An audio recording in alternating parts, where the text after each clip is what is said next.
Dear students, physical chemistry में spectroscopy chapter में हम आज डिस्कस करेंगे वाइब्रेशनल स्पेक्ट्रोस्कोपी। वाइब्रेशनल स्पेक्ट्रोस्कोपी को हम आईआर स्पेक्ट्रोस्कोपी भी कहते हैं। जब अणु की कंपन व घूर्णन ऊर्जाओं में संक्रमण होता है तो जो स्पेक्ट्रम बनता है उस स्पेक्ट्रम को हम वाइब्रेशनल स्पेक्ट्रम या आईआर स्पेक्ट्रम कहते हैं। इलेक्ट्रोमैग्नेटिक स्पेक्ट्रम या इलेक्ट्रोमैग्नेटिक रेडिएशन का 0.8 माइक्रोन से 200 माइक्रोन तक का जो रीजन होता है उस रीजन को हम इंफ्रारेड या अवरक्त रीजन कहते हैं। ये जो अवरक्त रीजन या इंफ्रारेड रीजन होता है 0.8 से 200 माइक्रोन तक का, इस क्षेत्र को, इस रीजन को हमने 3 पार्ट्स में डिवाइड कर रखा है। तो ये पूरा जो आईआर रेंज है उसमें से उसके जो 3 पार्ट हैं उसमें से एक को हम कहते हैं नियर आईआर, दूसरे को कहते हैं नॉर्मल आईआर और थर्ड वन कहलाता है फार आईआर। इनकी जो लैम्डास हैं तो नियर आईआर जो है वो 0.8 से 2.5 माइक्रोन तक का जो रेंज है वो नियर आईआर कहलाता है। जो नॉर्मल आईआर है उसकी वेवलेंथ 2.5 से 15 माइक्रोन तक की होती है और जो फार आईआर है इसकी जो वेवलेंथ की रेंज है वो 15 से 200 माइक्रोन तक की होती है। अगर हम इस वेवलेंथ को वेव नंबर में कन्वर्ट करें न्यू बार तो उसकी यूनिट्स जो है, यहाँ तो यूनिट्स थी माइक्रोन, ये यूनिट्स हो जाएगी सेंटीमीटर इनवर्स। तो सेंटीमीटर इनवर्स में इनकी जो वैल्यूज़ है, नियर आईआर रेंज जो है वो है 12,500 से 4,000 सेंटीमीटर इनवर्स का। नॉर्मल आईआर जो रेंज है वो है 4,000 से 666 सेंटीमीटर इनवर्स का और फार आईआर जो है वो 666 से 50 सेंटीमीटर इनवर्स तक का जो रीजन है उसको हम फार आईआर कहते हैं। तो इस तरह से तीनों आईआर के जो पार्ट्स हैं ये उनकी वेवलेंथ होती है और ये उनकी वेव नंबर सेंटीमीटर इनवर्स में। हम फॉर एग्जांपल एक वेवलेंथ को सेंटीमीटर इनवर्स में कन्वर्ट करते हुए बता सकते हैं इस तरह से। 1 माइक्रोन इज इक्वल टू होता है 10⁻⁻⁴ सेंटीमीटर और 10⁻⁻⁶ मीटर। तो फॉर एग्जांपल हमें 0.8 माइक्रोन को कन्वर्ट करना है न्यू बार में यानी सेंटीमीटर इनवर्स में, इसकी वैल्यू क्या होगी। जो अपन यहाँ लिखा है 12,500 वो कैसे आया, वो वैल्यू कैसे आई, तो वो मैंने यहाँ पर शो किया है। तो 0.8 माइक्रोन और हमने कहा 1 micron is equal to 10⁻⁻⁴ centimetre, तो 0.8 माइक्रोन हो गया 0.8 इंटू 10⁻⁴ सेंटीमीटर। अब न्यू बार जो होता है, nu bar is equal to 1/λ होता है। तो ये जो लैम्डा की वैल्यू आ गई, इस लैम्डा की वैल्यू को हम यहाँ पुट कर दें तो nu bar is equal to 1/0.8 into 10⁻⁴।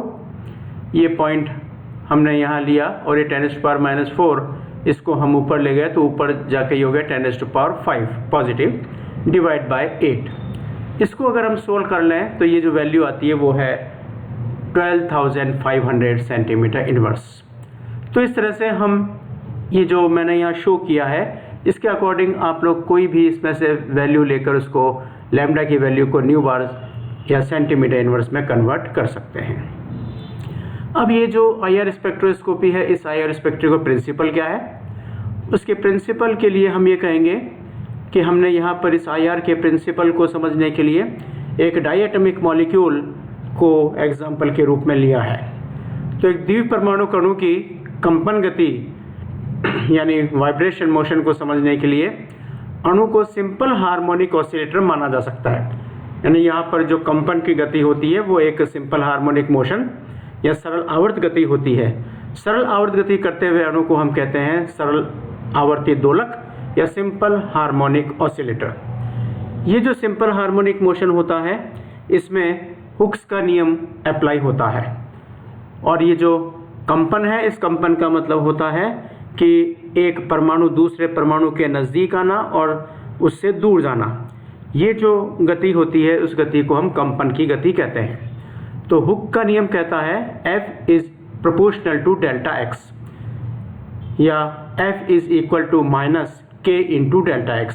जहाँ F जो है वो तो कहलाता है रेस्टोरिंग फोर्स या प्रत्यानयन बल, और K जो है वो कहलाता है फोर्स कांस्टेंट, और डेल्टा X कहलाता है बॉन्ड लेंथ में चेंज या बॉन्ड लेंथ में विस्थापन।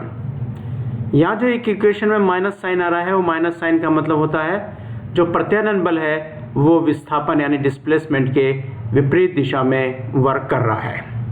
तो अगर डिस्प्लेसमेंट या बॉन्ड जो है वो राइट हैंड की तरफ जा रहा है तो प्रत्यानयन बल रेस्टोरिंग फोर्स उसको वापस लेफ्ट हैंड साइड में ले आएगा, अपने नॉर्मल पोजीशन में ले आएगा। तो इसे हम प्रत्यानयन बल कहते हैं। तो ये जो इक्वेशन है इसको हम हुक्स का नियम कहते हैं। तो ये एक सरल आवर्त गति अगर कोई डायटोमिक मॉलिक्यूल कर रहा है कंपन की गति सरल आवर्त गति के रूप में, तो हम यहाँ पर कहेंगे कि यहाँ पर हुक्स के नियम को अप्लाई करते हैं, हुक्स के नियम का यहाँ पर पालन होता है।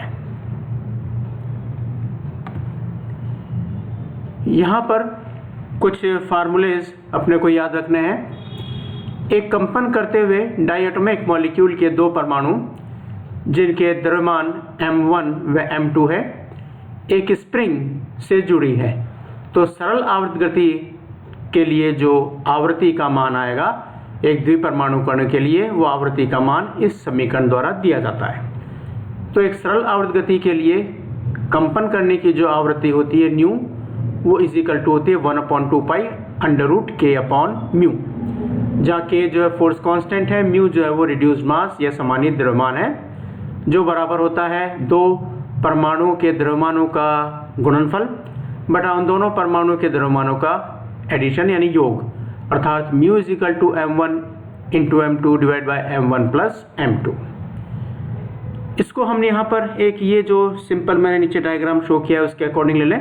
एक मॉडल है, एक हमने ये बॉल ये ले ली m1 मास की, दूसरी बॉल ये ले ली m2 मास की, इन दोनों के बीच में एक स्प्रिंग लगा दी। ये स्प्रिंग जो है इन दोनों के बीच की बॉन्ड स्ट्रेंथ को शो करती है, यानी ये बॉन्ड अगर स्ट्रांग होगा तो ये स्प्रिंग भी स्ट्रांग लगाएंगे, बॉन्ड अगर वीक होगा तो स्प्रिंग भी लूज होगी। इसका मतलब हम स्प्रिंग अगर लूज है तो इसका मतलब ये m1 m2 एटम से एक दूसरे से दूर जा सकते हैं, एक दूसरे के नज़दीक आ सकते हैं। तो इस तरह से ये स्प्रिंग जो है बॉन्ड स्ट्रेंथ को शो करती है। तो यहाँ पर ये जो कंपन करने की आवृत्ति होगी अर्थात परमाणु के आगे पीछे जो मूवमेंट होगा उसकी आवृत्ति इस समीकरण द्वारा दी जाएगी, new is equal to 1/2 pi √k/μ। तो ये एक पर्टिकुलर डायटोमिक मॉलिक्यूल के लिए k का मान जो होता है वो निश्चित होता है, म्यू का मान निश्चित होता है, अर्थात उस अणु के लिए कंपन की आवृत्ति का मान भी निश्चित होगा। हम इस कंपन की आवृत्ति को इसकी तरंग संख्या में कन्वर्ट कर दें न्यू बार में, तो उसके लिए हम क्या करें, इस न्यू में c का भाग दे दें, c से डिवाइड कर दें, तो ये न्यू बार इजिकल टू हो जाएगा 1/2 पाई c √k/μ। तो न्यू बार यानी कंपन की तरंग संख्या आ गई सेंटीमीटर इनवर्स में।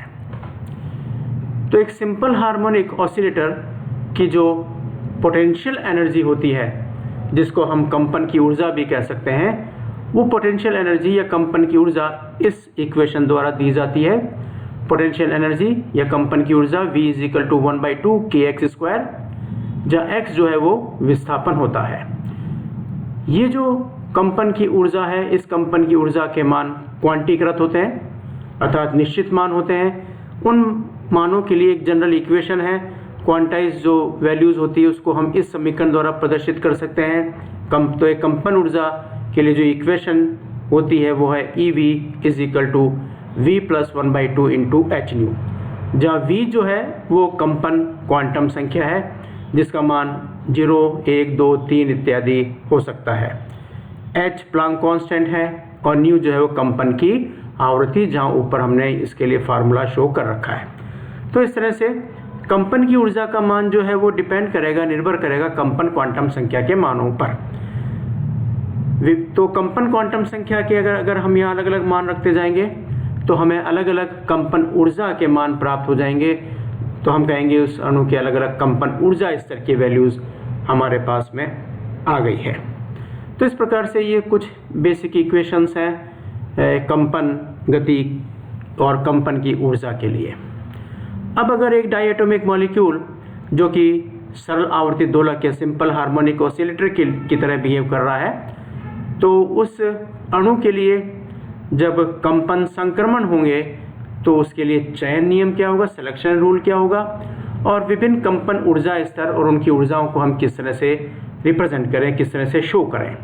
तो इसको समझने के लिए वापस हम इसी मॉडल, इसी डायग्राम को लेते हैं जहाँ दो एटम्स M1 M2 एक स्प्रिंग से अटैच्ड हैं। अगर ये दोनों एटम अपनी इक्विलिब्रियम पोजीशन में, यानी इनमें कोई वाइब्रेशंस या कुछ डिस्प्लेसमेंट, कुछ हलचल नहीं हो रही है, तो इन दोनों एटम्स के बीच की जो डिस्टेंस है इसको हमने यहाँ RE से लिखा है, अर्थात ये कहलाती है साम्य स्थिति या इक्विलिब्रियम पोजीशन।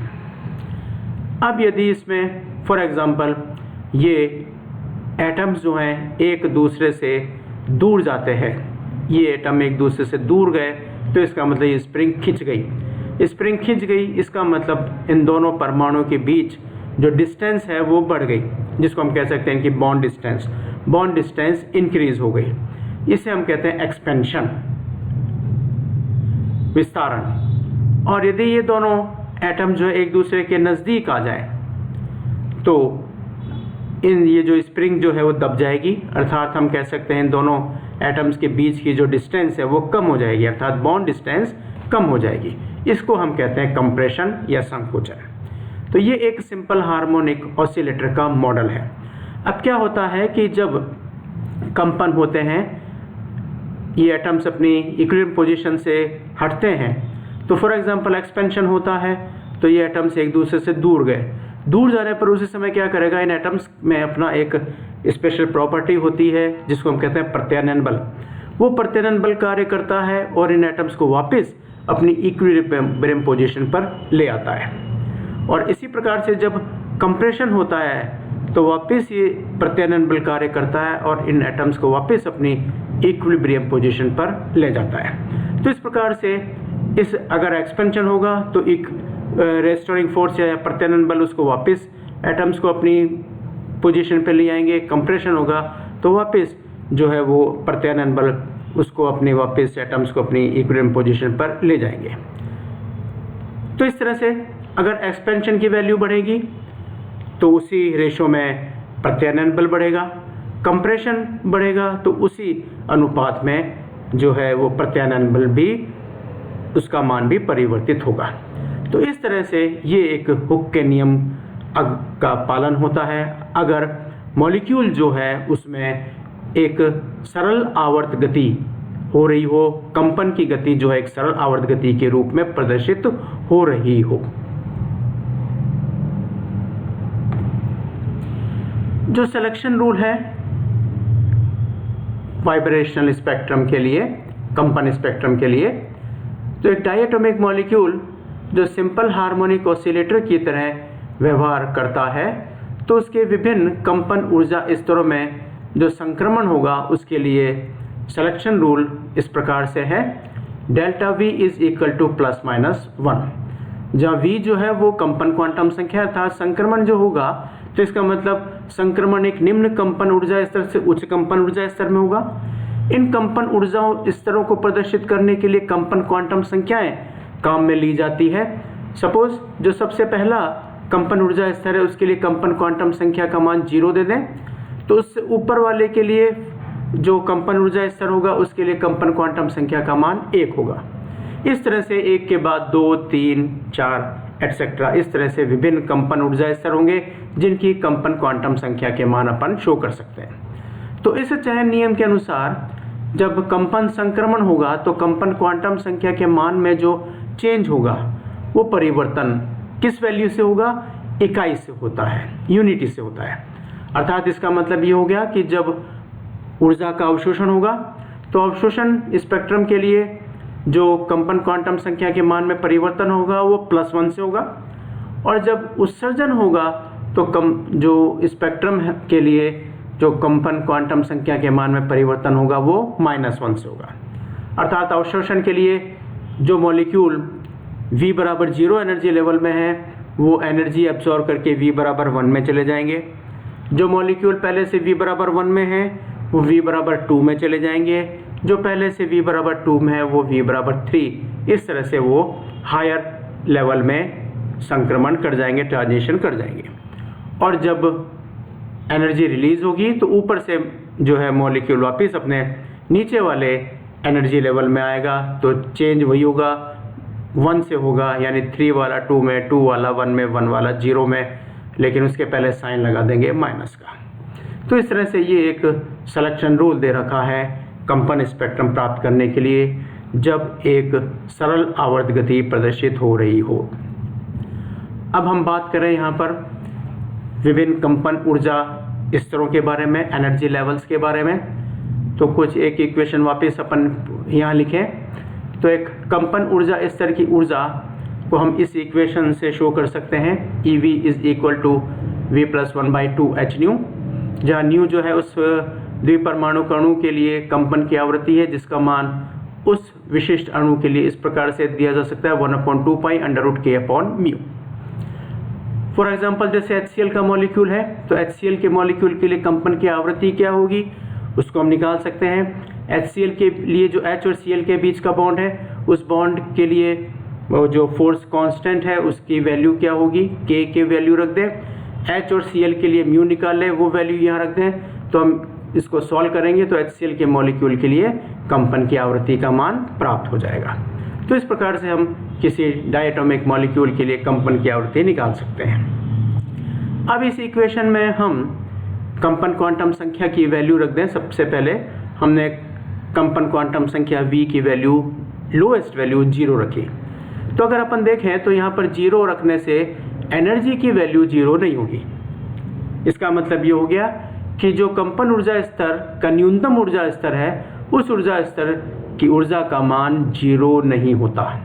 तो जब हम यहाँ 0 रखेंगे तो जो वैल्यू आएगी वो वैल्यू आएगी 1/2 h न्यू। ये एक न्यूनतम कंपन ऊर्जा स्तर है एवं कंपन ऊर्जा का मान 0 नहीं है, 0 नहीं है। ये जो एनर्जी आ गई, इस एनर्जी को हम कहते हैं 0 पॉइंट एनर्जी। 0 पॉइंट का मतलब होता है लोएस्ट एनर्जी।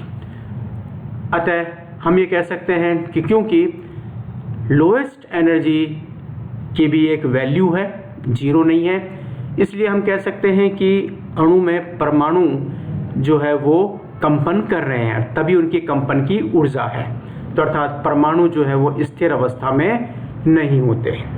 ये एक महत्वपूर्ण, एक इम्पॉर्टेंट कंक्लूजन निकलता है इस EV = 1/2 h न्यू से या V = 0 पुट करने से, जो बिल्कुल हाइजेनबर्ग की अनसर्टेनिटी प्रिंसिपल को फॉलो करते हैं। अब इसी तरह से हम इसमें V की और वैल्यू रखते चले जाएं तो हायर एनर्जी लेवल हमें मिल जाएंगे, उनकी एनर्जीज मिल जाएगी। इस इक्वेशन में V = 1 रखा तो EV की वैल्यू आ जाएगी, यहाँ 1 रखा तो 1 + हाफ, 1 + हाफ करेंगे तो हमें हो जाएगा 3/2। तो 3/2 h न्यू। V = 2 रखेंगे तो 2 + हाफ हो गया, यानी ये हो गया 5/2 h न्यू। V = 3 रखा तो 3 + हाफ हो गया 7/2 h न्यू। V = 4 रखा तो हो जाएगा 4 + हाफ, यानी = 9/2 h न्यू। तो इस प्रकार से ये विभिन्न कंपन ऊर्जा स्तर की ऊर्जाओं की वैल्यूज़ हमें प्राप्त हो। अब अगर अपन इन वैल्यूज़ को ध्यान से देखें तो देखिए बहुत इंपॉर्टेंट कंक्लूजन हम यहाँ निकालने जा रहे हैं। इस प्रकार यदि एक डायटोमिक मॉलिक्यूल जो सिंपल हार्मोनिक मोशन SHM सरल आवर्त गति में हो, तो उसके प्रत्येक 2 कंपन ऊर्जा स्तरों के मध्य जो एनर्जी डिफरेंस है वो एनर्जी डिफरेंस कांस्टेंट निश्चित होता है, और जिसका मान कितना होता है h न्यू। तो हम यहाँ पर किसी भी 2 एनर्जी लेवल के बीच एनर्जी डिफरेंस निकाल दें। सपोज एक हायर एनर्जी लेवल V = 2 के लिए ऊर्जा का मान है 5/2 h न्यू। उससे निम्न वाले के लिए जो एनर्जी है यानी V = 1 के लिए एनर्जी का मान है 3/2 h न्यू। तो अगर अपन इसको माइनस कर दें 5/2 h न्यू - 3/2 h न्यू, तो 5/2 में से 3/2 अगर हम माइनस करेंगे तो वो कितना आ जाएगा, 1 आ गया। 1 h न्यू, इसका मतलब डिफरेंस क्या हो गया, h न्यू आ गया।